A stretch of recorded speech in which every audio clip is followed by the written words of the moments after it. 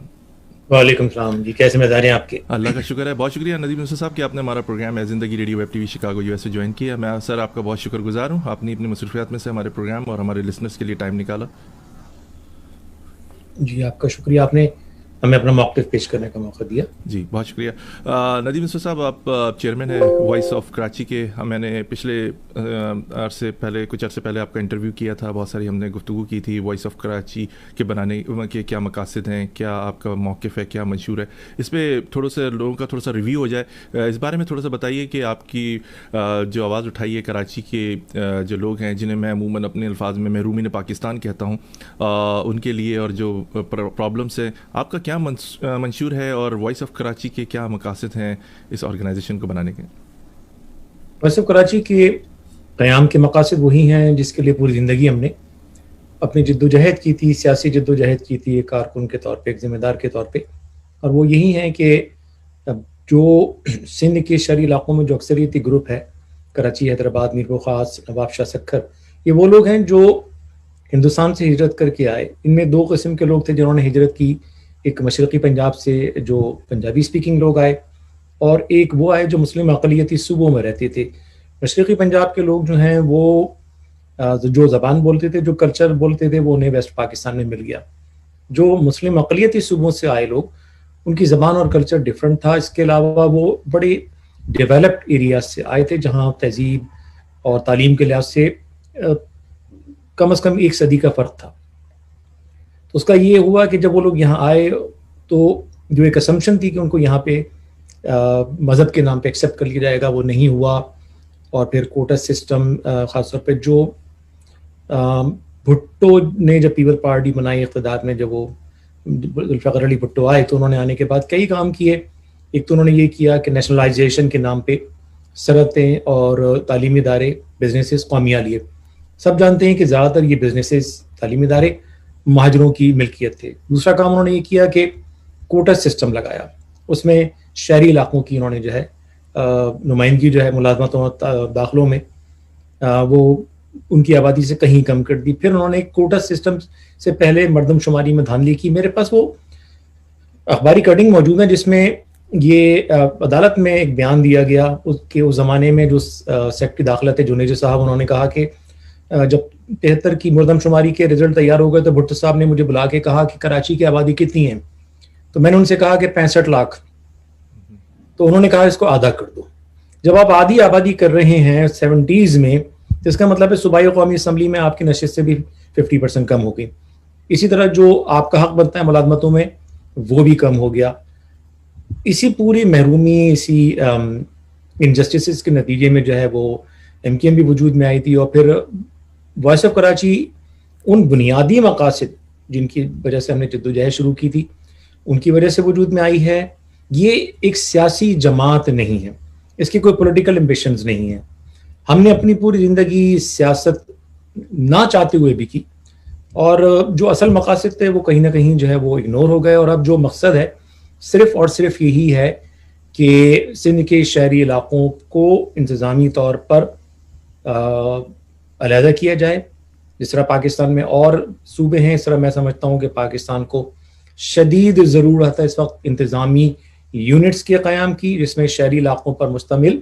یعنی آپ کے علم میں ہے کہ ابھی نیوز ویک نے 4 دن پہلے ایک گلوبل انڈیکس شائع کی ہے جس میں کراچی کا شمار دنیا کے 10 بدترین شہروں میں ہوتا ہے.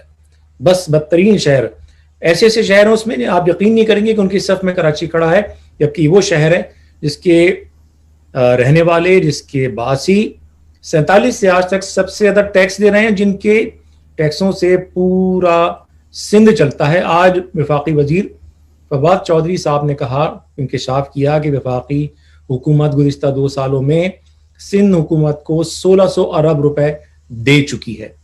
اس کے علاوہ اس سال 750 ارب اور دے رہے ہیں. یہ سب پیسہ کہاں جا رہا ہے؟ کہاں خرچ ہو رہا ہے. نہ کراچی میں کوئی سینٹرل کمیوٹنگ سسٹم ہے, نہ کراچی میں فلائی اوورز کوئی بن رہے ہیں, نہ تعلیم ادارے ہیں, اور صورتحال جو ہے شہر کی بد سے بدتر ہوتی جا رہی ہے. اسی جانب توجہ دلانے کے لیے وائس آف کراچی جو ہے وہ قائم کی گئی ہے. بہت شکریہ ندیم نصرت صاحب. سامعین اپنے پروگرام کے توسط سے ایک اور کچھ چیزیں ایڈ بھی کر دیں اس میں کہ جب پاکستان بنا تو قائد اعظم محمد علی جناح صاحب کو مہاجروں کی شدید ضرورت پڑی, کیونکہ ایک قوم بننا بہت ضروری تھا, ورنہ پاکستان ریپبلکن کنٹری نہیں بن سکتا تھا. یہ آج مہاجروں کی ہی کاوش ہے کہ وہ آئے اور انہوں نے پاکستان کی باغ ڈور سنبھالی, اور مختلف الزامات دیے گئے کہ ہم نے ان کی مہمان نوازی کی گئی, کی ان کو جگہ دی رہنے کے لیے. یہ عرصے دراز سے دیکھتے ہوئے آئے کہ مہاجروں کو دوسرے درجے کا شہری سمجھا گیا, کہ نہ کہ یہ کہ ان لوگوں نے کلیدی کردار ادا کیا پاکستان بنانے میں.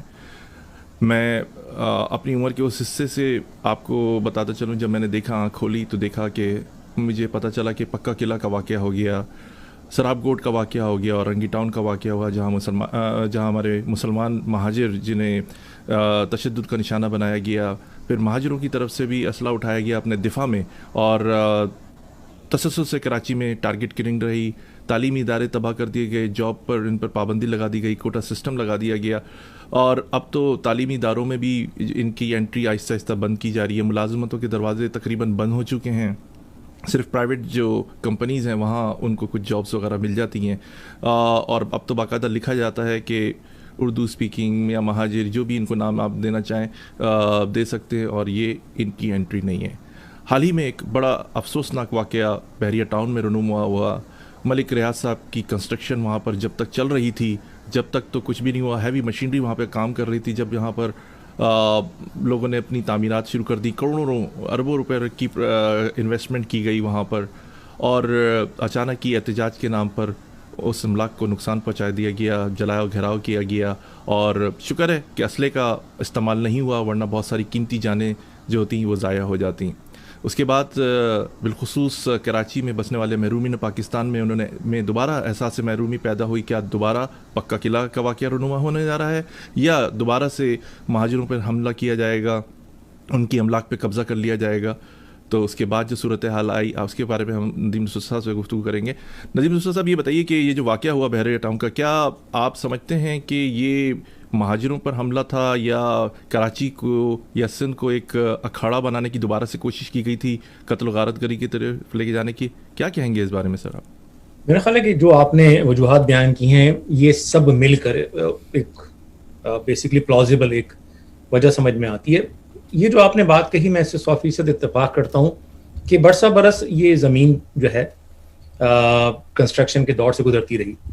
میں سمجھتا ہوں کہ بہت سارے لوگوں کو یہ حقائق نہیں پتا کہ یہ زمین چند بلوچ گوٹ تھے ان پر, اور زرداری جب پاور میں آئے, صدر بنے, تو انہوں نے یہ زمین خالی کرائی.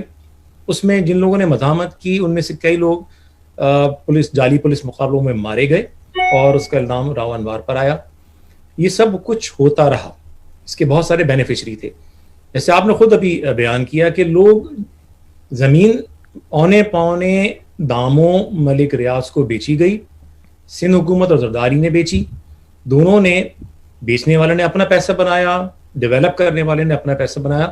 خریدنے والے وہ مہاجر تھے یا کراچی کے جو رہنے والے پنجابی ہیں یا کوئی اور زبان بولنے والے. انہوں نے پوری زندگی کی اپنی جمع پونجی خرچ کر کے وہ پراپرٹیز خریدی. ان پر حملہ کون کر رہے ہیں؟ وہ لوگ جن کا ان زمینوں پر کوئی کلیم نہیں تھا. اور حملہ کس پر ہو رہا ہے؟ نئے مالکان پر, جن کا نہ زمین کی فروخت نہ ڈیولپمنٹ, اس میں کوئی رول نہیں تھا. جی جی. اگر کوئی حملہ بنتا تھا تو بلاول ہاؤس پہ ہوتا یا ملک ریاض کے کسی بزنس انٹرسٹ کے پر مظاہرہ کیا جاتا.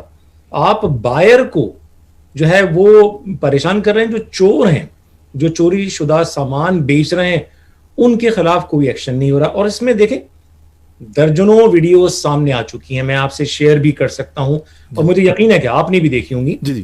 وہاں سے لوگ روانہ ہو رہے ہیں, وہ کہہ رہے ہیں کہ 1940 کی قرارداد کے تحت پاکستان بنا اور یہ غلط بنا پاکستان, اور اس میں جو ہے ہماری زمین ہتھیا لی, اور پنجاب نے یہ کیا, مہاجروں نے یہ کیا. میں وہ ویڈیوز دیکھ کے یہی حیران ہو رہا ہوں مسلسل کہ اس بحریہ ٹاؤن کے جو زمین پر قبضہ سے اس کا کیا تعلق 1940 کی قرارداد کا؟ یا ایک نوجوان دوڑ رہا ہے اس کے پیچھے، یہ جو دہشت گرد جنہوں نے حملہ کیا ہے وہ پیچھے دوڑ رہے ہیں، کہہ رہے ہیں پکڑو مارو، یہ مہاجر ہے. اگر یہ معاملہ زمین پر قبضے کا ہے تو یہ 1940 کی قرارداد، یہ جو صرف ایک زبان بولنے والوں کو نشانہ بنانا، بالکل ایسا ہے کہ یہ اس کا کوئی بحریہ ٹاؤن سے کوئی لینا دینا نہیں ہے.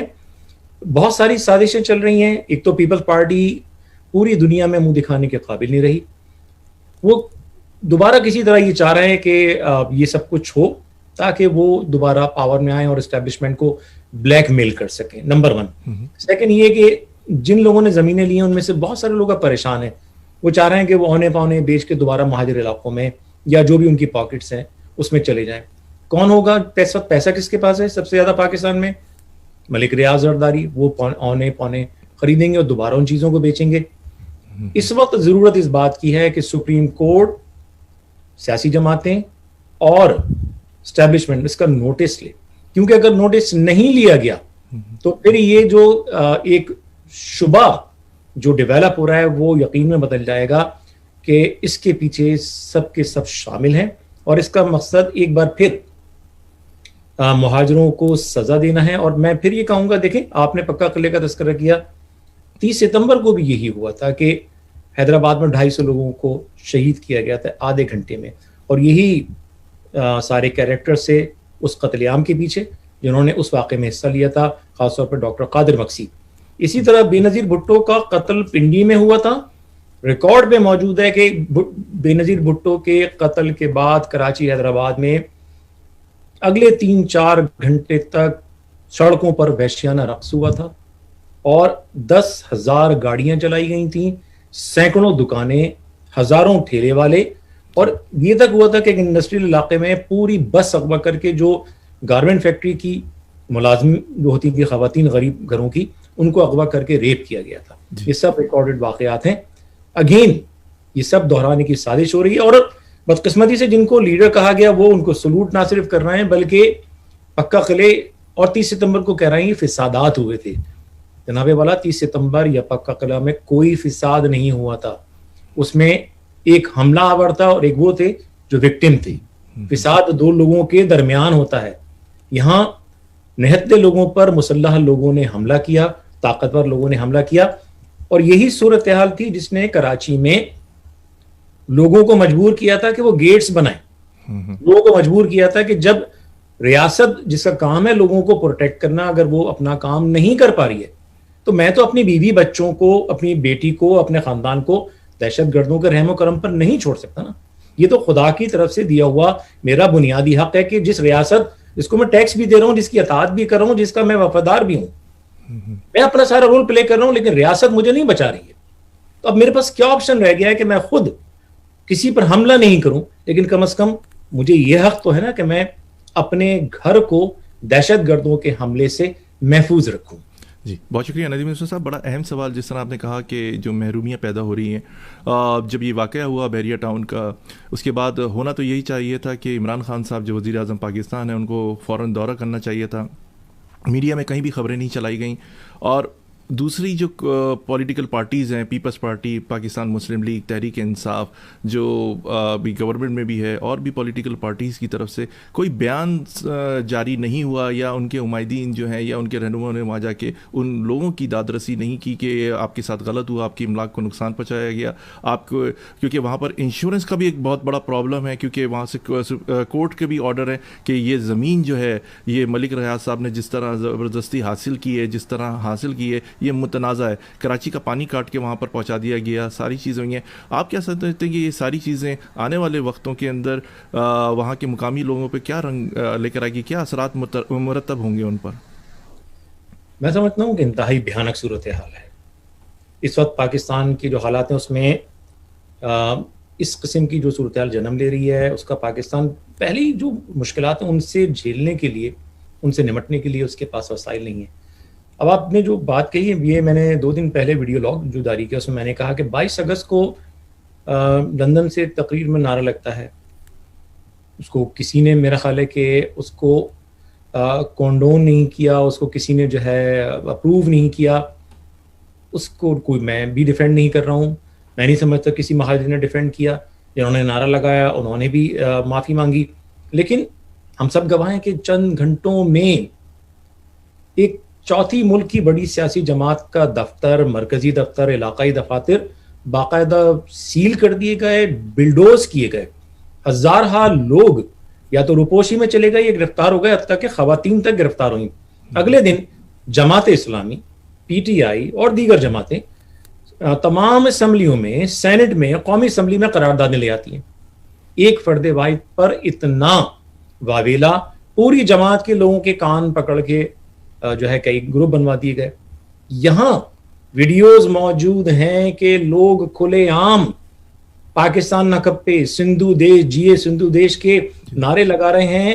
بحریہ ٹاؤن کے سب سے بلند پول پر چڑھ کر دن دہاڑے جیے سندھ کا پرچم لہرایا جا رہا ہے. نہ صرف اس پورے عمل کو کسی نے روکا, بلکہ اگلے دن میڈیا پر کمپلیٹ بلیک آؤٹ, کسی اسمبلی میں کوئی قرارداد نہیں.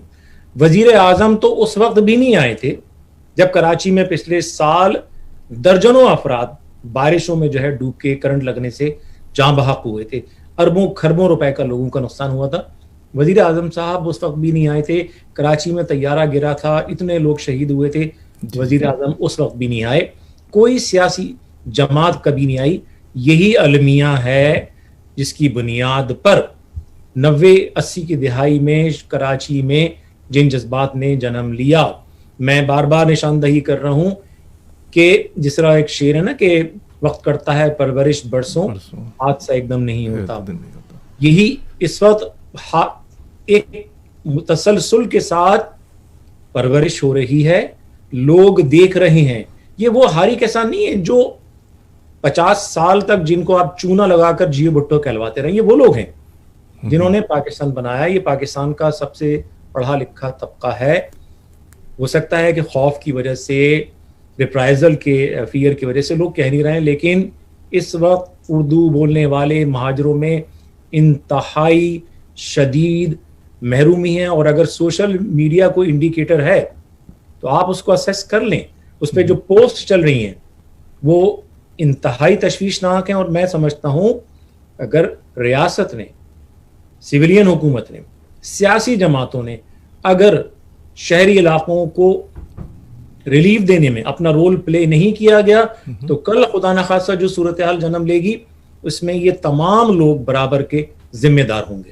جی بہت شکریہ ندیم یوسف صاحب. لگ ایسے ہی رہا ہے کہ جس طرح اسرائیل نے فلسطینیوں کے ساتھ کیا اور زمینیں خریدتے رہے اونے پونے داموں, آگے چل کے لگتا ہے ایسا ہی ہے کہ یہ غلامی ان کا مقدر کہیں نہ بن جائے, اللہ نہ کرے. اگر اتحاد اور لوگوں نے ہوش نہیں لیا تو اتحاد کے متعلق بڑی اہم آپ سے سوال کرنا ہے کہ جیسے یہ بحریہ ٹاؤن کا واقعہ ہوا اس کے بعد آفاق احمد صاحب نے پریس کانفرنس کی, فاروق ستار صاحب بھی آئے, سب نے اتحاد کی بات کی, اور آفاق احمد صاحب نے کہا کہ میں تمام پی ایس پی ہیں اس سے بھی تعاون کرنے کے لیے تیار ہوں. اتحاد بنانے کی باتیں ہوئیں, بہت سارے معاملات طے کرنے کی باتیں ہوئیں اور مہاجر قوم کے لیے ہوئیں. اس سے پہلے ندیم صاحب ہم دیکھتے ہیں کہ ایم کیو ایم کو میں جب آفاق احمد صاحب نے انٹری لی 90s کے اندر, بڑی پاور سے آئے, لیکن ان کو وہ کامیابی حاصل نہیں ہو سکی اسٹریٹ پر جو ہونی چاہیے تھی. پھر اس کے بعد آگے چل کے 22 اگست کا جس طرح آپ نے ذکر کیا کہ نعرہ لگا, معافی بھی مانگی گئی الطاف حسین صاحب کی طرف سے, ساری باتیں خط بھی لکھے گئے, ساری چیزیں ہوئیں, معافی نہیں دی گئی. ہم اس کے برعکس دیکھتے ہیں کہ پشاور کی طرف سے جو آوازیں آئیں, چزگزئی صاحب کی طرف سے, کھر صاحب کی طرف سے, اندرون سندھ میں آج جب وہ لوگ جو شرپسند تھے ان کو گرفتار کیا گیا تو عدالت میں بھی ان کو جب پیش کیا گیا تو وہ سب کے سامنے سندھ و دیش کے نعرے لگا رہے تھے.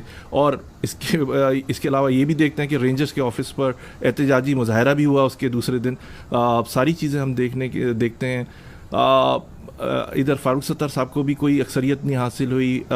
حیدرآباد کی طرف ہم دیکھتے ہیں ان کو بھی کوئی خاطر خواہ کامیابی حاصل نہیں ہوئی 22 اگست کے بعد. آپ دیکھ رہے ہیں کہ اتحاد کی بات ہو رہی ہے, کیا آپ سمجھتے ہیں کہ الطاف حسین صاحب کو دوبارہ سے مائنس کر کے اتحاد قائم ہو سکتا ہے؟ اس کا جواب یہ میں کئی بار دے چکا ہوں, میں نے اپنا تجزیہ پیش کیا ہے کہ دیکھیں لوگ یہ کہتے ہیں کہ ان کو مائنس کر کے نہیں ہو سکا یا ان کو پلس کر کے ہو سکتا ہے. اس کو اس تناظر میں دیکھیں کہ الطاف حسین صاحب پر پابندی جو ان کے خطابات پہ لگی تھی وہ 2015 میں لگی تھی.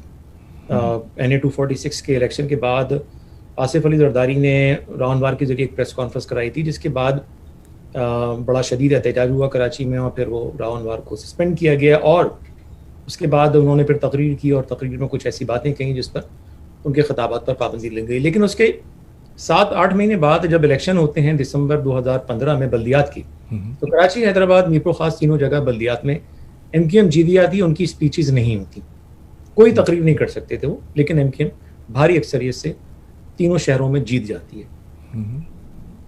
میں نے یہ بات پچھلے پروگرام میں بھی کہی تھی. دیکھیں اس جو MQM کی پولیٹیکل جو سپریمیسی رہی اپنے دور میں, اس میں 3 ٹرائنگل تھا اور ٹرائنگل کے 3 جو ہے اس کی سائڈس تھیں. ایک الطاف حسین صاحب, ایک MQM کے لیڈرشپ اور ورکرز, اور ایک MQM اٹس سیلف. یہ تینوں جب کلک ہوتے تھے, جب یہ سنکرونائز ہو کے کام کرتے تھے, تو بیسکلی سکسیس ملتا تھا. اب وہ گراؤنڈ پر نہیں ہے. اس دوران انہوں نے درجنوں اپیل کی کہ بھئی لوگ جمع ہوں وہاں عزیز آباد میں مکہ چوک پر, یا پروفیسر ظفر عارف کی برسی پر آئیں لوگ. انہوں نے خطابات میں لوگوں سے جو ملک سے باہر ہیں ان سے کہا بھئی تم واپس جاؤ, کچھ کرو. کسی نے توجہ نہیں دی. 6 سال ہو گئے آج تقریباً اس پوری صورتحال کو, لیکن وہ اپنی طاقت ڈیمونسٹریٹ نہیں کر سکے ہیں. جو گراؤنڈ پر لوگ ہیں وہ اپنی طاقت جو ہے نہیں کر سکے ہیں. میں ابھی کل رات میں ریکارڈز دیکھ رہا تھا, اینالائز کر رہا تھا کہ پچھلے 4-5 سال میں MQM کا ووٹ بینک, تو میں دیکھ رہا تھا کہ تسلسل کے ساتھ گرتا چلا گیا ہے. آج ڈاکٹر خالد مقبول کے حوالے سے سوشل میڈیا پہ چل رہا ہے جس میں وہ کہہ رہے ہیں کہ بھئی مہاجر نام پر ایک تنظیم تو موجود ہے, جس کو آنا ہے ہم میں شامل ہو جائے.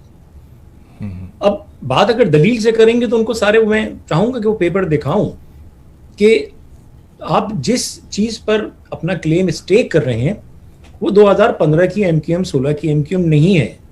آپ نے 2018 میں انتہائی پورلی پرفارم کیا. آپ نے جتنے جلسے کیے وہ جماعت اسلامی سے کمپیئر کریں گے, آپ کسی اور جماعت سے کریں گے تو شاید کہیں کھڑے ہوں, لیکن اگر MQM کی جو ہسٹری رہی ہے اس کا وہ 1% بھی نہیں تھے. اس کے علاوہ کراچی میں بھی کووڈ کا معاملہ آیا, بارشوں کا معاملہ آیا, آپ کی جماعت کمپلیٹلی ایبسنٹ تھی, کوئی لیڈرشپ اس نے رول پلے نہیں کیا. کراچی میں پانی کے مسائل ہیں, بجلی کے مسائل ہیں, روزگار کے مسائل ہیں, ان کی جماعت آج بھی حکومت میں بیٹھی ہے, وزارتیں بھی ہیں. جی میں بخدا یہ پرسوں میں کسی سے یہ بات کر رہا تھا کہ 1987 کے جب بلدیاتی الیکشن ہو رہے تھے اور ہم علاقوں میں کام کر رہے تھے, الطاف حسین صاحب جیل میں تھے, اس وقت بھی یہ حالات تھے. ہم جگہ جگہ جا کے لوگوں کو یہی کہتے تھے کہ جب ہمارے علی گڑھ اور قصبہ میں قتل عام ہوا, یا ہمارا جو ہے بشرا زیدی کا واقعہ ہوا, یہ جتنے بھی واقعات ہوئے, یا جو ہے سندھی زبان کو ہم پر مسلط کیا گیا, کوٹا سسٹم نافذ کیا گیا, یہ جماعتیں کہاں تھیں؟ یہ تو اقتدار میں بیٹھی رہیں. آج کا مہاجر یہی بات کہہ رہا ہے کہ ہمارے گھروں پر حملے ہو رہے ہیں. کوٹا سسٹم کے نام پہ ہر ملازمت کا اشتہار آ رہا ہے جس میں لکھا ہے کہ 199 اسامیاں شہری سندھ کے لیے 6-7, 190 191 جو ہیں وہ دیہی سندھ کے لیے. لوگ اشتہارات پڑھ رہے ہیں. دوسری طرف دیکھتے ہیں کہ ان کے جو لیڈرز ہیں وہ پورے پروٹوکول کے ساتھ, پولیس کے ساتھ آج بھی شہر میں گھومتے ہیں. وہ دیکھتے ہیں کہ وہ جو ہے وہ مارننگ شوز میں بیٹھے ہوتے ہیں, ناچ گانے چل رہے ہیں, سوشل میڈیا پہ سیلفیز چل رہی ہوتی ہیں لوگوں کی. لوگوں کے پاس نہ بجلی نہ روزگار, وہ بجلی کا بل دیتے ہیں, بجلی ہوتی نہیں ہے, پانی کا بل دیتے ہیں, ٹینکر خریدنا پڑتا ہے, ملازمت انہیں مل نہیں رہی ہے, اور لیڈرشپ جو ہے وہ پارلیمنٹ میں بیٹھ کے سیلفیاں کھنچوا رہی ہے یا جو ہے وہ وزارتوں کے حلف اٹھانے میں ہے. کیا وزارت اتنی اہم ہے کہ آپ کے لوگ مر رہے ہوں اور آپ اس سے چمٹے بیٹھے رہیں؟ اگر یہ اسمبلی آپ کے مسائل حل نہیں کر رہی ہے تو اس سے باہر آ جائیے, کم از کم اس جرم کے شریک تو نہ ہونا. آپ کا اپنا دامن تو صاف ہو. آپ کس منہ سے اس اسمبلی میں بیٹھے ہوئے جہاں سے آپ ہی کے خلاف کیبنٹ ایک حکم جاری کر رہی ہے کہ کوٹا سسٹم کو غیر معینہ مدت کے لیے ایکسٹینڈ کر دیا گیا, اور آپ اسی حکومت کا پارٹ بنے ہوئے ہیں. یہ بھول جائیے کہ اب آپ کے پاس کوئی مینڈیٹ رہ گیا ہے. 2016 کو وہ MQM ختم ہو گئی, اس کا مینڈیٹ آپ کا نہیں ہے. آپ کی ہسٹری 2016 اگست کے بعد سے شروع ہوتی ہے. اس میں آپ کا ووٹ بینک زمین پر آ چکا ہے. آپ کی نمائندگی سندھ اسمبلی میں 50% رہ گئی ہے, قومی اسمبلی میں اس سے بھی کم. سینٹ میں 8 لوگ ہوتے تھے. میرا وہی پوائنٹ ہے جو میں بار بار اس پلیٹ فارم سے کہہ رہا ہوں کہ یہ نظام جس میں ہم نے اسمبلیوں میں آ کے کوشش کر لی, ہم یہ مان لیں اس نظام میں ہمیں نہ حق ملے گا, نہ انصاف, نہ ریکگنیشن. آپ کو بھٹو نے ایک پرپیچول مائنورٹی بنا دیا ہے, مردم شماری میں اتنی دھاندلی کی گئی ہے. یعنی میں اسکالرلی کچھ آرٹیکلز کی مدد سے یہ پوری ہسٹری مرتب کر رہا ہوں کہ باقاعدہ ایک سازش کے تحت آپ کی آبادی کو کم کیا گیا ہے. پوری دنیا میں وسائل کی تقسیم آبادی کی بنیاد پر ہوتی ہے. آپ کی آبادی کو 50% کر دیا گیا ہے. جی جی. اسی کی وجہ سے سندھ اسمبلی میں کبھی بھی آپ کا وزیر اعلیٰ نہیں آ سکتا. براک حسین اوباما ایک مسلم سیاہ فام افریقی کا بیٹا یہاں کا 2 دفعہ صدر بن سکتا ہے. سیکنڈ جنریشن پاکستانی مسلمان صادق خان لندن کے 2 مرتبہ میئر بن سکتے ہیں. امریکہ میں وفاقی جج مسلم آ گیا. جی جی بالکل صحیح صاحب. کیبنٹ میں لوگ آ گئے برطانیہ کے, لیکن آج تک کوئی مہاجر وزیر اعلیٰ ایکسیپٹ نہیں کیا گیا. اور المیہ یہ دیکھیے کہ اس وقت تمام سرکاری ملازمتوں میں سندھی بولنے والے بیٹھے ہیں. تمام بیوروکریسی, تمام جج, یعنی جج جو ہیں وہ آج کراچی کے ایک وکیل سے میری چند دن پہلے ملاقات ہوئی. انہوں نے کہا کہ یہ سچویشن ہے کہ میں چھوڑ کر سب یہاں اس لیے آ گیا ہوں کہ جب ہم اپنے آرگیومنٹ اردو میں دیتے ہیں تو جج سننے سے انکار کر دیتے ہیں, انگلش میں انکار کر دیتے ہیں. وہ کہتے ہیں کہ آپ سندھی میں بات کریں, مجھے سندھی نہیں آتی. پھر ہمیں کسی سندھی وکیل کو آؤٹ سورس کرنا پڑتا ہے اپنا مقدمہ, حالانکہ پاکستان کی سرکاری زبان اردو ہے, جبکہ سرکاری زبان اردو ہے. جی جی. اب آپ یہ دیکھیے کہ سندھی دونوں ہاتھوں سے, جس کو کہتے ہیں نا انگلیاں جو 5 انگلیاں گھی میں اور سر کڑھائی میں, جی جی. پاکستان میں وزیر اعظم بھی ان کے 3 آئے, صدر بھی ان کے آ گئے, وزیر اعلیٰ بھی مسلسل ان کا, کیبنٹ میں ان کی اکثریت, ساری ملازمتوں میں ان کا حصہ, اور جو کروڑوں ایکڑ لینڈ جو مہاجروں کو ملنی تھی ترکے میں اس پہ قبضہ کیا ہوا ہے, اس کے باوجود ناکھپے کے نعرے لگا رہے ہیں. یہ اتنے انگریٹفل ہیں کہ دونوں ہاتھوں سے لوٹ رہے ہیں پاکستان کو. کھرب پتی ہو گئے وہ لوگ. میرے پاس وہ ریکارڈز موجود ہیں کہ جب سندھ کی بامبے سے علیحدگی کا جب مقدمہ پیش کیا سندھی سیاستدانوں نے, تو اپنے منہ سے کہا کہ ہمارے یہاں تو غریب آدمی کو چھوڑیں, زمیندار جو ہے اس کے پاس بھی اگر وہ ہفتے میں 1 دفعہ گوشت کھا لے تو بڑی نعمت کی بات ہوتی ہے. ہمارے یہاں کوئی وکیل بھی نہیں ہے جو ہمارا مقدمہ لڑ سکے. آج وہی لوگ پاکستان کے چند امیر ترین لوگ ہیں, اور جن کی وجہ سے وہ امیر بنے, آج ان کے پاس کھانے کو پیسے نہیں ہیں. آج وہ اپنی چھوٹی چھوٹی ضروریات کے لیے ترس رہے ہیں. ہماری یہاں کی مائیں بہنیں اب وہ فوڈ کے سٹال لگا رہی ہیں سڑکوں پہ کھڑے ہو کے, جی جی, اب گھر چل رہے ہیں. تو میں تو بار بار یہ کہہ رہا ہوں کہ جو پاکستان سے باہر کے لوگ ہیں, جو سندھ سے باہر کے لوگ ہیں, آپ نے ایم کیو ایم کو, مہاجروں کو, سب کو بڑی گالیاں دی ہیں. لیکن آپ نے دیکھا کہ مہاجروں نے چند ایک اختلافی بیانات جو ٹاپ سے آئے, لیکن مہاجروں نے کسی کو سپورٹ نہیں کیا. مہاجروں نے اس وطن سے اپنا کمٹمنٹ جاری رکھا. پلوامہ کے بعد جو کراچی میں ری ایکشن آپ نے دیکھا, وہ اس بات کا ثبوت ہے کہ اس تمام اس کے باوجود مہاجر زمین کے وفادار ہیں. وہ لوگ دوسری جانب جنہوں نے سب کچھ لیا, وہ زمین کو مسلسل برا کر رہے ہیں. ریاست کہاں بیٹھی ہے, ادارے کہاں بیٹھے ہیں, کوئی تو فیصلہ کریں گے. اگر وہ نہیں کریں گے تو میں آپ کو پھر کہوں گا کہ تاریخ انہیں کبھی معاف نہیں کرے گی. جی بہت شکریہ ندیم نثار صاحب. بڑا اہم سوال آپ نے گریٹر کراچی کی بات کی, کراچی صوبے کی بات ہوتی ہے, مہاجر صوبے کی بات ہوتی ہے. ان تینوں میں نام کراچی صوبہ سمجھ میں آتا ہے, مہاجر صوبہ. گریٹر کراچی کیا ہے, کوئی مختلف چیز ہے؟ آپ اس طرح ایکسپلینیشن دیں گے کہ ہمارے لسنر سمجھ سکیں کہ گریٹر کراچی کیا ہے, مہاجر صوبہ اور کراچی صوبہ, کیا کہیں گے اس بارے میں سر؟ یہ ایک ٹیکنیکل بیسکلی اس کی وجہ ہے. دیکھیں مہاجر صوبہ وہ اس لیے ممکن نہیں ہے, اور نہ میں سمجھتا ہوں کہ یہ ایتھیکلی یہ مطالبہ کرنا درست ہے, کیونکہ کراچی میں اور بھی زبان بولنے والے ہیں. اس طرح کہ ہمیں محرومی کا سامنا ہے. ہم نہیں چاہتے کہ کسی کو یہ محسوس ہو کہ بھئی یہ مہاجروں کو ہی صوبہ بنانے کی بات کر رہے ہیں. کراچی میں اس وقت بہت بڑی تعداد میں وہ لوگ ہیں جو اب بے شک آئے وہ دوسرے صوبوں سے ہیں, لیکن وہ کراچی میں اتنے عرصے سے ہیں کہ وہ کراچی آئیڈ بندے ہیں. ان کو کراچی سے اتنی محبت ہے جتنی ہمیں اور آپ کو ہے. تو اگر ہم مہاجر صوبے کی بات کرتے ہیں ہم ان لوگوں کو ایکسکلوڈ کر دیتے ہیں اور پھر ہم بھی اسی طرح ظالم نظر آئیں گے جس طرح جو ہمارے ساتھ ظلم کرنے والے نظر آتے ہیں. تو مہاجر صوبے کا لفظ صحیح نہیں ہے. کراچی صوبے کی جب آپ بات کرتے ہیں تو پھر آپ حیدرآباد کو کہاں لے جائیں گے, میرپور خاص کو کہاں لے جائیں گے, نواب شاہ. لندن مثال کے طور پہ میں مثال دوں گا کہ ایک لندن ہے جو اوریجنل جو بنایا گیا, پھر جیسے آبادی بڑھی تو اس کے اطراف میں بہت بڑی تعداد میں کاؤنٹیز شامل ہو گئی, ان کو ملا کر کہا جاتا ہے گریٹر لنڈن. وہ بہت بڑے رقبے پر پھیلا ہوا ہے, اس میں بہت ساری کاؤنٹیز انکلوڈ ہوتی ہیں جو اوریجنل لنڈن میں. لنڈن کا اپنا جو ہے ایک پوسٹ کوڈ الگ ہے, گریٹر لنڈن کے پوسٹ کوڈز بھی ڈفرینٹ ہیں. تو ہم نے وہی بیسکلی آئیڈیا یوز کیا کہ ایک کراچی, اس میں کراچی شہر کو ریپرزینٹ نہیں کر رہا, آئی ڈی کو ریپرزینٹ کر رہا ہے.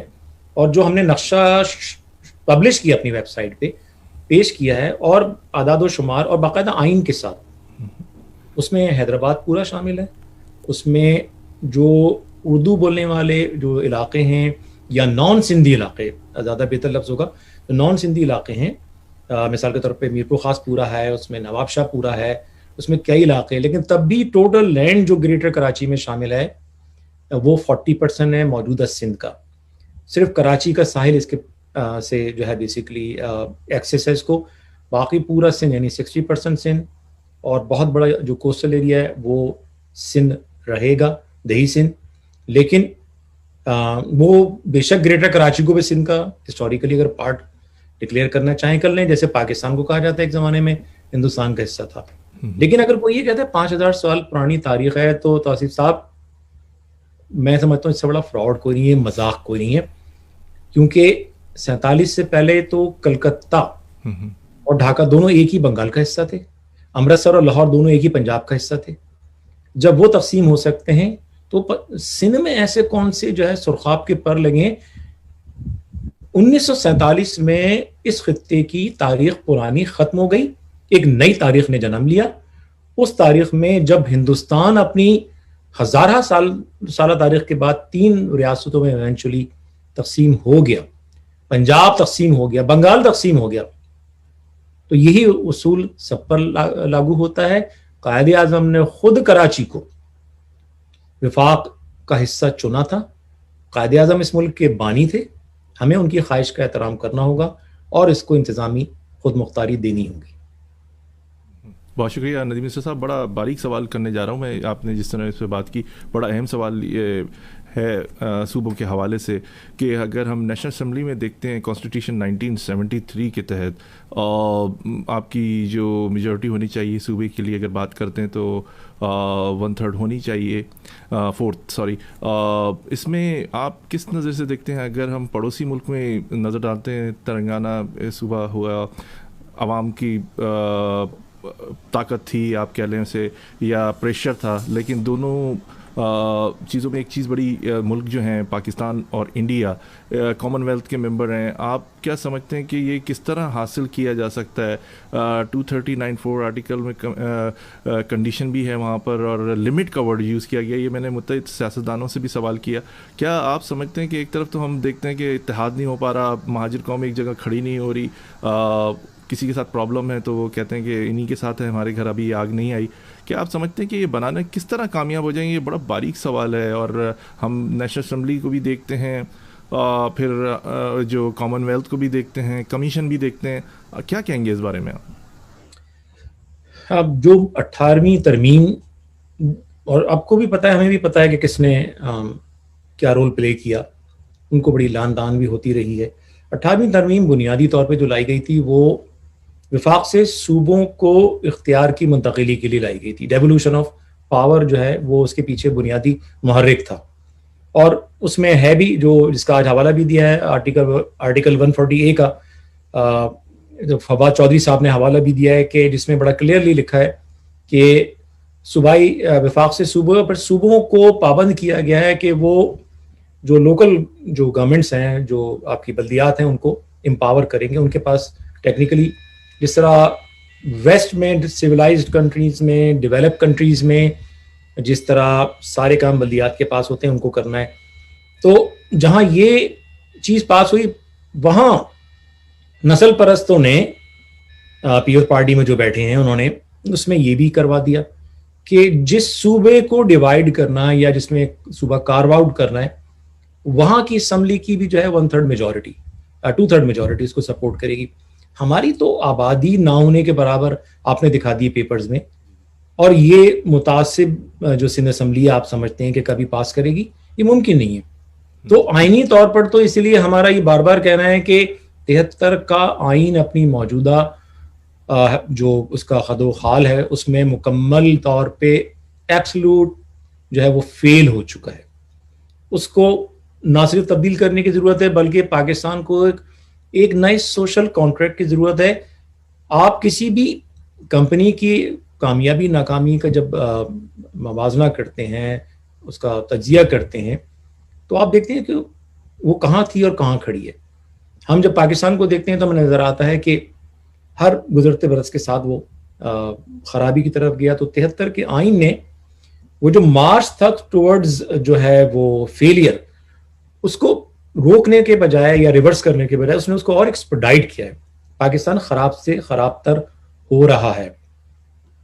اب ایک تھیوری ضرور کچھ لوگ ہم سے بھی بہت ریسنٹلی شیئر کیے کہ یہ جو پوری جو ہندوستان کی تقسیم ہوئی تھی, جن ڈاکیومنٹس کی بنیاد پر ہوئی تھی, اس میں کہیں نہ کہیں یہ پروویژن موجود ہے کہ انٹرنیشنل کمیونٹی خاص طور پہ کامن ویلتھ کا ہیڈ یعنی برطانیہ انٹروین کر سکتا ہے.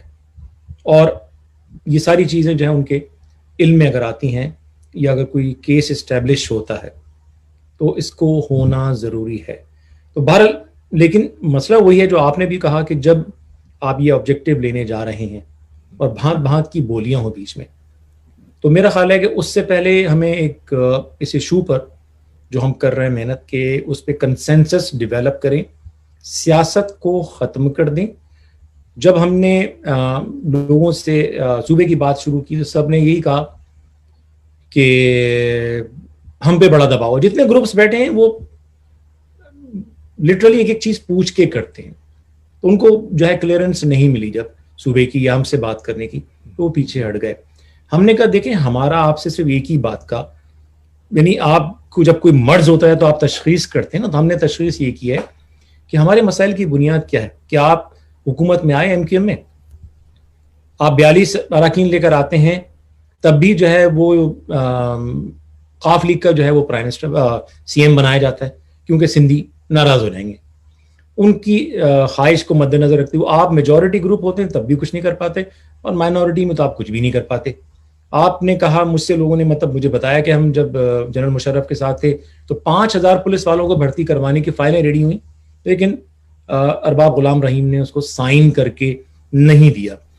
آپ نے جنرل مشرف کے دور میں کراچی میں 18 ٹاؤن بنائے, پیپلز پارٹی پاور میں آئی, اس نے اپنی عددی اکثریت کو استعمال کر کے وہ پورا قانون ریپیل کر دیا. اب آپ کے سامنے حل موجود ہے کہ اس اسمبلی میں اس نظام میں آپ کچھ نہیں کر سکتے. نسل پرست بیٹھے ہیں, جو آپ کروائیں گے وہ اس کو ریپیل کر دیں گے. ان کے پاس نمبرز ہیں, آپ کے پاس نمبرز نہیں ہیں. تو آپ کو اس اسمبلی میں بیٹھنے کا, اس سینٹ میں بیٹھنے کا, اس قومی اسمبلی میں بیٹھنے کا کوئی فائدہ نہیں ہے. ایک پوائنٹ پر اتفاق کر لیں. اگر آپ مثال کے طور پہ ایک گروپ کے سربراہ کو بہت وہ ہے کہ بھئی میں سب کچھ پہ تیار ہوں, میرا رول کیا ہوگا. دوسرے سے بات کرتے ہیں کہ بھئی میں سپورٹ کرنے کو تیار ہوں, لیکن جو ہے میں نے بھی کوشش کی اور مجھے یہی مجھ سے سوال ہوتا ہے کہ بھئی اس کو ہیڈ کون کرے گا. تو میں نے کہا بھئی یہ آپ اپنی اناؤں کو خوددارا چھوٹا کر لیں. قوم کے مسائل آسمان پر ہیں, آپ اپنا قد ان سے اونچا نہ کریں. حل یہ ہے کہ اگر آپ کو یہ ہے کہ ہم مرج نہیں ہو سکتے تو اگر 5 گروپ ہیں تو 5 گروپ ایک پولیٹیکل اور الیکٹورل الائنس بنا لیں.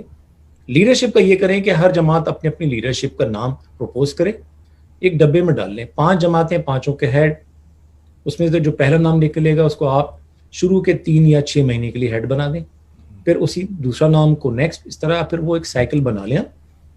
اس طرح آپ کی لیڈرشپ کا بھی مسئلہ حل ہو گیا کہ آپ اپنی جماعت کے ابھی بھی سربراہ ہیں, اور الائنس میں بھی آپ کو برابر کا موقع ملے گا. ایک نقطے پر متفق ہو جائیں. اسی طرح جتنی جس علاقے میں کارکنوں کی اکثریت ہے پلس مہاجر و کابرین کو ملا لیں, ایک نشستوں کی تقسیم کا فیصلہ بھی کر لیں, فارمولا بنا لیں کہ بھئی ہم نے ایکس گروپ کو اتنی دینی ہے, وائی گروپ کو اتنی دینی ہے. ابھی حالیہ جو بلدیہ ٹاؤن کے الیکشن ہے، وہ جو آج بات کر رہے ہیں نا کہ مہاجروں کی جماعت موجود ہے اور ہم بہت بڑی جماعت ہے، کیا شروع ہوا آپ کا؟ 5ویں نمبر پر آپ آئے ہیں. آپ یہ کلیم نہیں کر سکتے، اب آپ ریپرزینٹ کرتے ہیں کیونکہ آپ ٹکڑوں میں تقسیم ہو گئے. لیکن اگر آپ وہی 2 گروپ جنہوں نے 8-9 ہزار ووٹ لیے ان کو اگر آپ کمبائن کر لیں تو آپ وہ سیٹ جیت گئے تھے. لیکن بدقسمتی سے میں بار بار یہ کہہ رہا ہوں کہ ہم کسی کا نام لے کے اس کو کرٹیسائز نہیں کرنا چاہتے، لیکن یہ جو ہمارا شک تھا وہ یقیناً بدل گیا ہے کہ اس وقت جو لیڈرشپ ہے وہ لوگوں سے سنسیئر نہیں ہے. وہ آپس میں بیٹھ کے بند کمرے میں، ان کو نہیں پتا، جیسے کہتے ہیں نا کہ وہ روم جل رہا تھا اور نہرو جو ہے وہ بانسری بجا رہا تھا. اس وقت ان کا بھی یہی ہے کہ شہری علاقوں کے عوام بری طرح جو ہے وہ کچلے جا رہے ہیں، اور یہ بیٹھ کے اس بات پہ ہو رہے ہیں کہ جی ہم کسی کے پاس کیوں جائیں، ہمیں سب سے بڑی جماعت، دوسرا کہہ رہا ہے کہ جی میں سب سے بڑی جماعت ہوں. اور جب وہ وقت آئے گا کہ ان سب کو جوتے پڑیں گے اور عوام پھر کسی تیسرے کو سامنے لے کر آئیں گے. ان لوگوں کی نااہلیوں نے عوام کو تیسرے کسی کو لے کر کوئی نئی پارٹی آپ کی طرف اشارہ ہے یا کوئی نئی قیادت، کیا کہیں گے؟ کوئی نہ کوئی یہ تو ہوگا نہیں نا کہ لوگ پٹتے رہیں اور ان کے اعمالوں کو اگنور کرتے رہیں. اور آج بھی ان میں جو 1-2 نام ہیں انہوں نے سنسیئرٹی کا مظاہرہ کیا ہے، اور میں دیکھ رہا ہوں سارے جو آثار اور قرائن ہیں جو لوگوں سے ڈسکشن ہو رہا ہے، لوگ اب اس بات پہ نہیں ہو رہے کہ کس کا ماضی کیا تھا، لوگ اب معاف کرنے پر بھی لوگوں کو تیار ہیں اس ایک نقطے پر کہ ہمیں ماضی کو چھوڑ کے آگے بڑھنا ہے. تو اگر کوئی آدمی اس نقطے کو لے کے گراؤنڈ سے لیڈ کرتا ہے تو ہم اس کا ساتھ دینے کو تیار ہے. اور میں سمجھتا ہوں اس حوالے سے پیش رفت جلدی ہوگی، کوئی نیا چہرہ سامنے آئے گا، اور وہ لوگ جو انکار کر رہے ہیں ان کے پاس صرف 2 آپشن ہوں گے، یا تو گھر جائیں یا نئے قافلے کو جوائن کریں. نہیں صاحب، جس طرح ابھی آپ بات کر رہے ہیں کہ نقطے پہ بات ہوگی، کیا آپ سے اتنے آپ نے فارمولے بتایا کہ یہ مسئلے مسائل کراچی کے بتایا، آپ سے کبھی حال ہی میں کسی نے ملاقات کی یا اپنے ساتھ بات کرنے کی یا آپ کو اپنے ساتھ ملانے کی بات کی؟ دیکھیں ہم تو وہ لوگ ہیں جو معدوب سمجھے جاتے ہیں نا، بہت ساری گڈ بکس میں نہیں ہیں ہم، کیونکہ ظاہر سی بات ہے کہ برے وقتوں میں ہم نے جو رول پلے کیا ہمیشہ ایم کے لیے، اس کے نتیجے میں سینیٹر کوئی اور بنا، وزیر کوئی اور بنا، ہم الزامات مقدمات کو فیس کرتے رہے زندگی بھر، آج بھی جیرا وطن ہے. لیکن ہمیں اس کا غم نہیں ہے، ہمارا مقصد آج بھی لیڈرشپ نہیں ہے.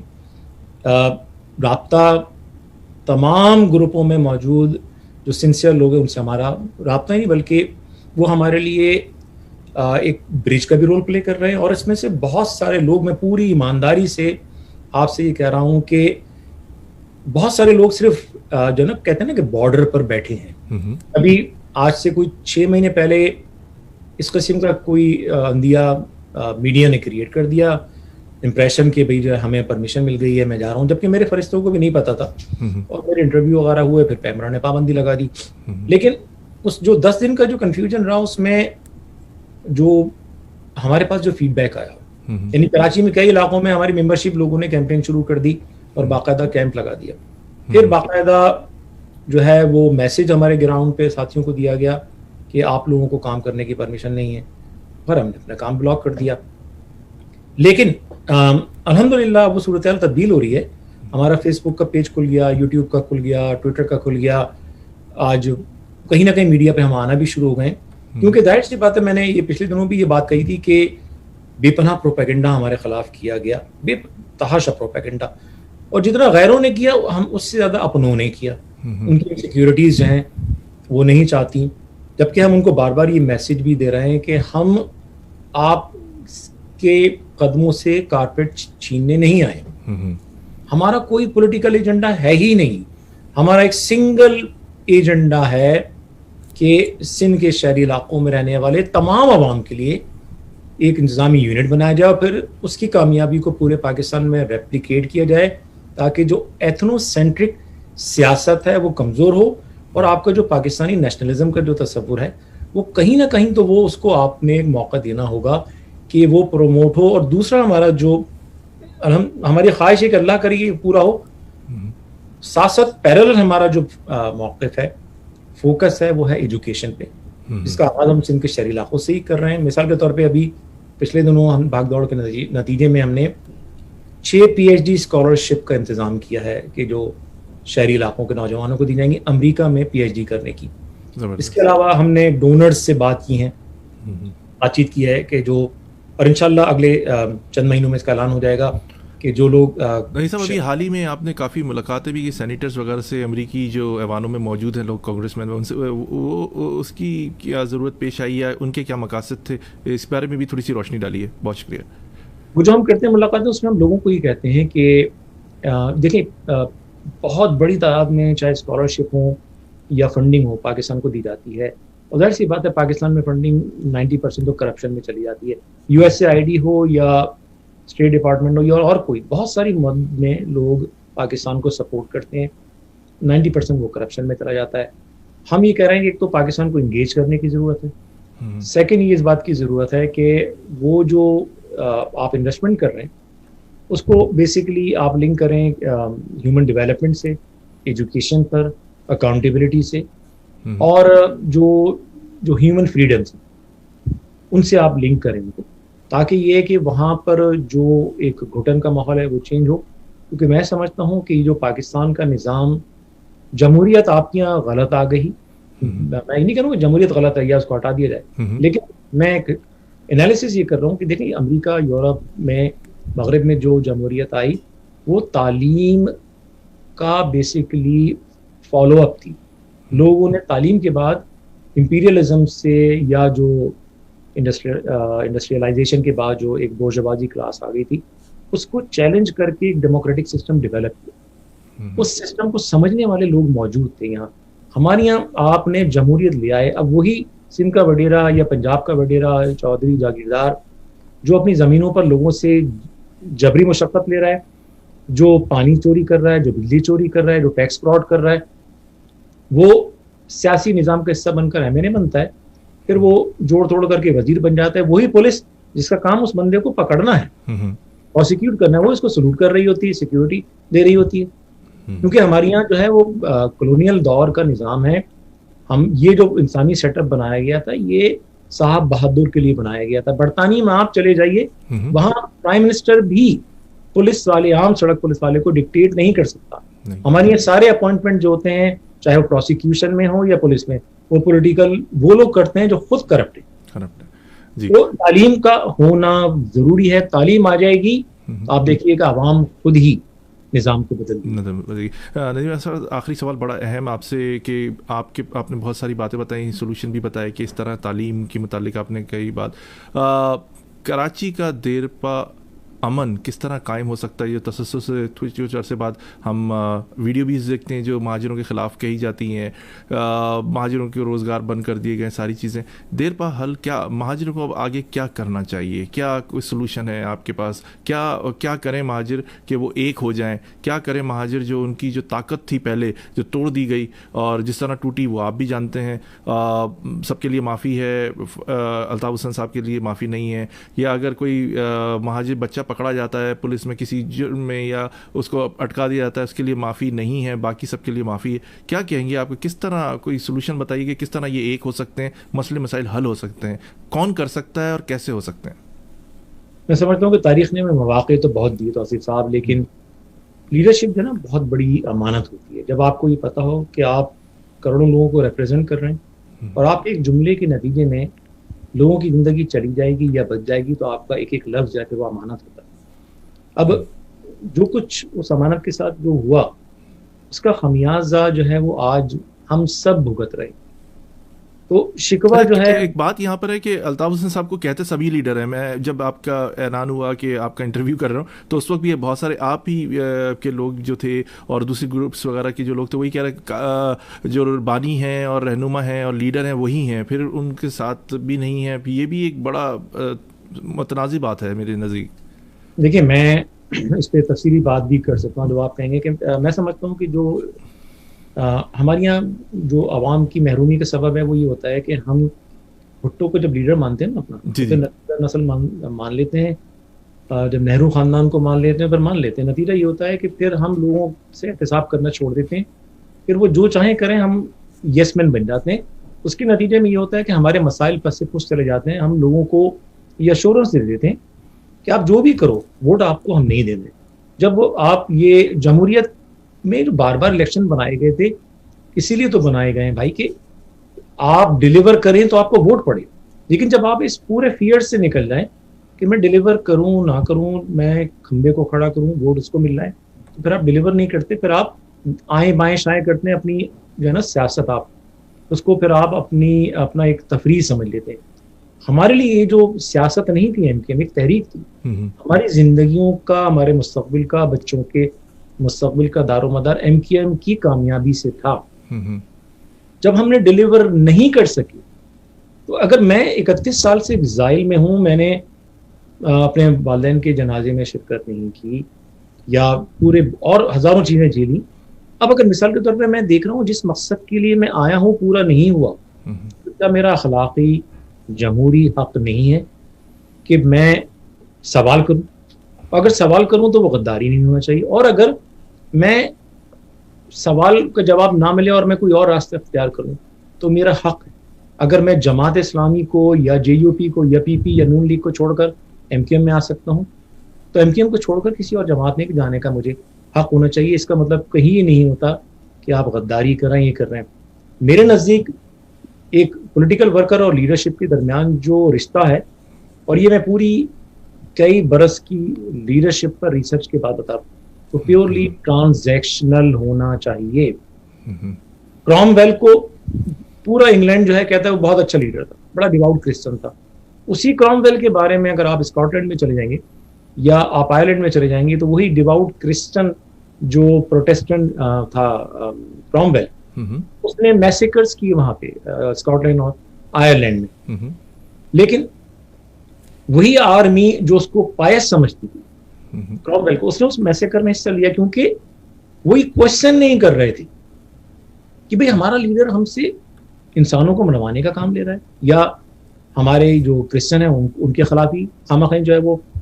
میرا کہنے کا مقصد صرف یہ ہے کہ لیڈرشپ کے ایکشنز کو, چاہے وہ عمران خان کی ہو, زرداری کی ہو, بھٹو کی ہو, جب لوگ کوشچن نہیں کرتے, جب آپ ان کے ہاتھ میں اپنی لگام دے کر بھول جاتے ہیں, تو پھر نقصان اینڈ آف دا ڈے عوام اٹھاتے ہیں. ایک اور مثال جاتے جاتے میں کہوں گا, رابرٹ موگابے نے آزادی دلائی زمبابوے کو, اس کے بعد اس نے جو سلوک کیا, تو ٹریلین جو وہاں کا جو کرنسی تھی اس میں $1 ٹریلین تک چھاپے گئے.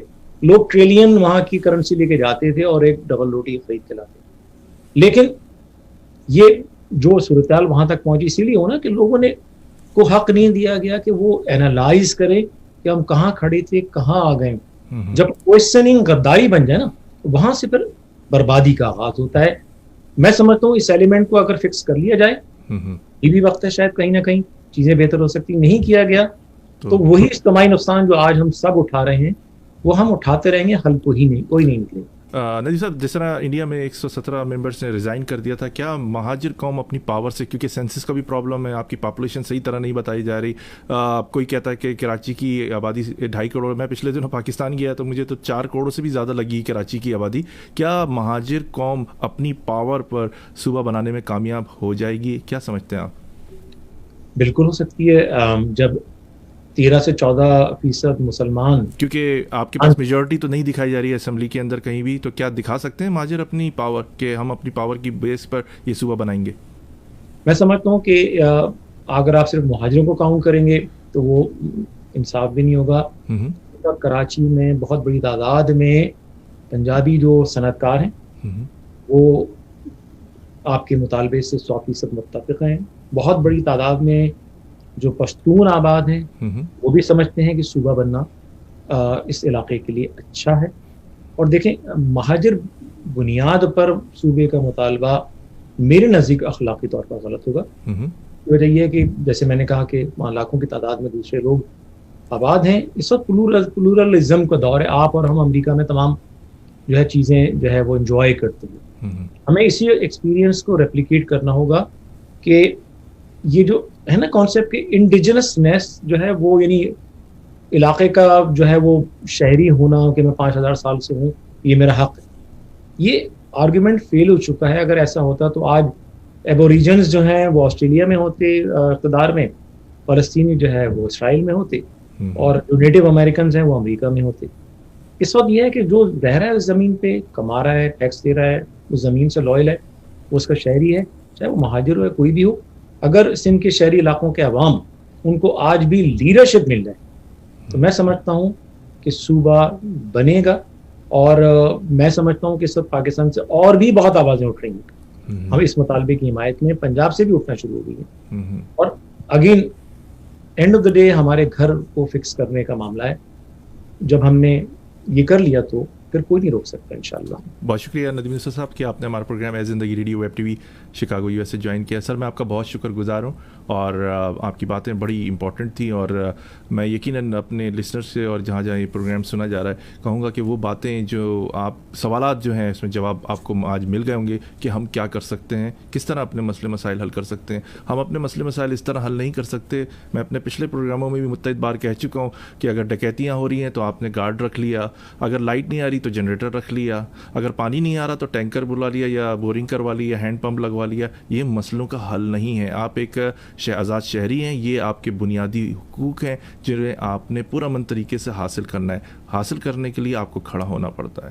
جب ساری جہاں ہر قومیت اپنے حقوق کی بات کر رہی ہے, اپنی قوم کی بات کر رہی ہے, تو کیوں نہیں آپ اپنی قوم اپنے لوگوں کے لیے, کیونکہ کراچی سب کا لیکن کراچی کا کوئی نہیں. تو جب آپ کراچی میں رہ رہے ہیں, سارے بزنسز آپ کے ہیں, وہاں سے بہت سارے غیر مقامی لوگ وہاں پر مقیم ہیں. کوٹا سسٹم کی لعنت آپ کے اوپر ابھی عمران خان صاحب نے غیر معینہ مدت کے لیے نافذ کر دیا. آپ اب نہیں کھڑے ہوں گے تو پھر کب کھڑے ہوں گے؟ ایک پودا لگائیے, وہ درخت آپ کے بچوں کے لیے ہوگا. اس کے ساتھ ہی اجازت دیجیے. اللہ آپ کا ہمارا سب کا نگہبان. اگلے اتوار کو اسی طرح آپ کی خدمت میں حاضر ہوں گے. توصیف صدیقی کو اجازت دیجیے. 1 بجے شکاگو ٹائم پاکستان کے وقت کے مطابق سنڈے 11 بجے آپ کی خدمت میں حاضر ہوں گے. اگلے پروگرام میں انتہائی اہم شخصیت دوبارہ ہمارے درمیان میں ہوں گے, ان سے گفتگو کریں گے. اللہ حافظ. اللہ حافظ ندیم یوسف صاحب. اللہ